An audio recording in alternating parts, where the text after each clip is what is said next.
بسم الله الرحمن الرحيم. السلام عليكم ورحمة الله وبركاته. معاكم كابتن باسم الزمر، برنامج كرة مع باسم. النهاردة هنحلل ماتش الزمالك والإسماعيلي اللي انتهى منذ قليل 0-0. النادي الزمالك والنادي الإسماعيلي النهاردة مباراة حلوة بلغة ولاد العم، كبير نعم الروح الرياضية. النهاردة الماتش يعني كله كان متوازن، يعني الإسماعيلي ماسك خطورة جامدة في أول ربع ساعة، وبعد كده الزمالك ابتدي يمسك كالعادة لحد الشوط الأول يخلص 0-0.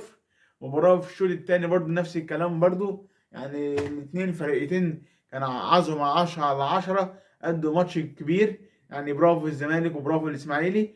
وشابوه لعمر جابر، النهارده لعب ناحية الشمال مش مكانه النهارده. عمر جابر إصابات في نادي الزمالك، بريم نضاي خرج مصاب، ثم إصابة أبو الفتوح، وإصابة عبد الشافي. ألف ألف مليون سلام على عبد الشافي، عملية الرباط الصليبي. وألف سلام على محمود الونش، وألف سلام على مروان محسن. ربنا يشفي كل مريض إن شاء الله بأمر الله. ظاهرة غريبة في الدوري المصري، عمليات الرباط الصليبي. ربنا يشفي كل مريض إن شاء الله. النهارده الزمالك والإسماعيلي، النهارده الماتش كان متوازن، نعم الروح الرياضية. نتكلم بقى على الزيارة المفاجأة النهاردة بين الكابتن محمود الخطيب والكابتن حسين لبيب. النهاردة النادي الأهلي، رئاسة مجلس إدارة النادي الأهلي قام بزيارة للنادي الزمالك في بيت عقبة.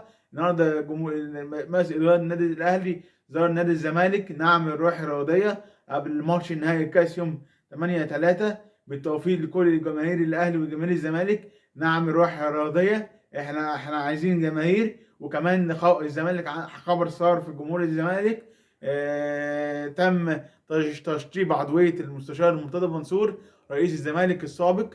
وكل الجديد مع باسم الزمر، والكرة مع باسم. شكرا، سلام.